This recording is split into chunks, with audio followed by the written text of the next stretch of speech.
how small entrepreneur, example solopreneur or small business or startup, can beat a bigger company without having as much resources and starting now versus someone who has been maybe in the business for like even a decade. The core thing is to understand that the bigger companies are bloated because over time their focus most likely sometimes have been not so sharp, so they have started a product or added a feature or targeted marketing for some other audience that is not their core audience. Now when companies grow bigger, there's more employees, more systems, more things, and they have a waste inside them. This is, you know, the thing that when you grow a company bigger is a really a struggle you have, how to keep the focus, how to make things lean and how make things efficient and not have things like spread and multiply and get bloated.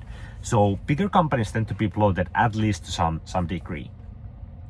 So as a startup or small entrepreneur, you can be much more efficient. That's one of your angles. Second thing is bigger companies, for some company to grow bigger, they have had to figure out something that works for them, which is a great thing to be like, you know, for you as a smaller business, because you know that there's existing market there.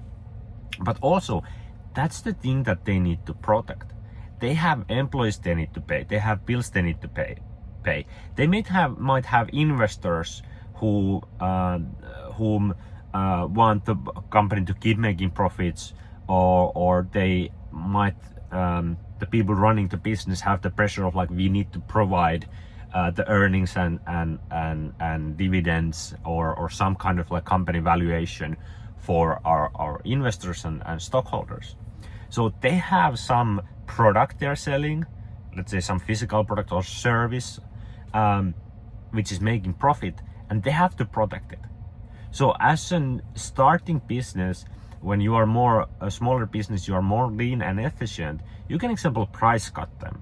You can go a little bit more aggressively and maybe like no need to make profit for now. You can price cut them on their core thing and they cannot drop the prices, because average company has like roughly like if I have understood correct, like 10% profit margin. So if they're making $1 sales, there's maybe max 10 cents of profit there. And if it's a good company and it might be a good, bigger, higher profit margin company, maybe they have 20 cents of profit per $1 of sales. So if they are going to drop their prices by 10%, they might be going from like making 1 million profit to making 0 profit. So they cannot do it. So if that's their bread and butter thing that is like making them profitable, they most likely are not able to price compete with the up and coming startup or someone coming and disrupting the market. So the really good thing is like, if you can find that there's a bigger company that has found an existing market, existing need in the marketplace, and they're providing a product or service, and they're able to find the customers and make profit, that's a great thing. Then you can identify like from all their products, what is the product or maybe the product line that is actually the thing that is profitable. Or if it's a product like SaaS, what are the features that actually the core audience cares about? If they have multiple audiences they are going after, customer avatars, which is the audience that is easiest to reach, pays the best, stays the longest using the product. So you could basically go and be like, hey, we're gonna do just that one product. We are just gonna target the messaging and the branding for this customer avatar. We're gonna just do that. It's gonna be simple, lean. We are gonna take all this fluff and this bloat away, and we can sell the product for like 10% cheaper. Let's say if it's a physical product, or if it's like software or something, it can be even half the price. So now suddenly you're in a situation where like you have a sharper messaging, maybe you have identified the number one, sales and marketing channel that you're really focusing on figuring out and really like mastering that. Then your brand is exactly on point for that audience where they feel that this is exactly for me, and you are making a better product because you're not making compromises of trying to make a product for 5 different audiences or 5 different customer avatars. You're just like serving that one avatar. So you will have like better marketing, better product, and probably better pricing or better profit margin. Or simple business where it's faster to grow that business. So that's the way for a small entrepreneur or starting entrepreneur startup to compete against the bigger ones. And then later, if it's wise, you can always add more products or widen the marketing message. But it's pretty much always good to start from one thing, get it going, get profits going, being able to hire an employee or two, putting systems in place, get the foothold in the marketplace, and then it's easier to expand. And a couple practical examples. One could be the software. So you probably know this feeling that you have been using different softwares, and then sometimes there's software that has all the features. You click a button and then there's like 20 different menus or options coming out, and you have no clue what most of those things are.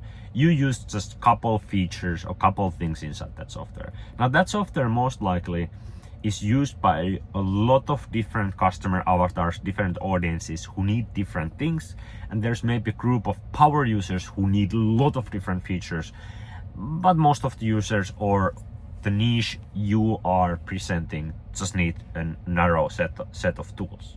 So someone could probably make a software that does only 20% of what that software does, but it's a better software for you because it's simpler. Maybe those features for you are like mastered and made better for you, and maybe they can add 1 or 2 features or things that the bigger software is missing that are really important for you and your use case scenario. Second thing could be some brand which is selling a little bit everything. It could be some physical product brand. There's like some kind of sports brand and they're selling a little bit of clothes, a little bit shoes, a little bit like baseball bats, a little bit everything. And then you could be like, what if we just do the baseball bats? Like, baseball bats break every now and then. They're gonna need new baseball bats. Maybe you have like some understanding about how to build a baseball bat, and suddenly it's like, let's just start from baseball bats and let's focus on baseball bats, and maybe even like what kind of baseball bat and what kind of user. Then there could be services thing, especially for small businesses. If you think about some kind of like cosmetologist, massage therapist, a beauty salon, hairdresser, these places usually offer like a lot of different things, and it's really hard. They're not really specialized on anything. So if I would be building a hairdresser or beauty salon or massage, this wellness thing, I would really focus on some kind of like core thing. Whether it would be the audience, who is this for, building the marketing and messaging just for them, or then being really narrow about like, okay, the only thing we do here is this kind of haircuts or this kind of hairdressings or this couple things. We are focused on these things, and then figuring out how do we scale it up bigger and efficient. Yeah. So just to summarize, it's a good thing if there's already bigger competitors in the marketplace. That's what at least starting entrepreneurs should be looking for, because it's much harder to find a unique new thing that no one has done before, because that would mean that you would have to be able to have figured out something that no one has been able to figure out, or be able to do something that hasn't done before. So for first time entrepreneurs, probably you are going to do something that already exists, but you're going to go find the golden pocket, do it better. And then maybe later, maybe at some point, you will find something when you are in the entrepreneurship, in the business, you learn about some niche, about topic, you might find that opportunity of like, oh, no one has maybe figured out that we could use this technology to solve this problem. No one has figured out that we could combine these couple of things or no one has figured out to serve this niche market. Yeah, hopefully this was helpful. See you in the next video.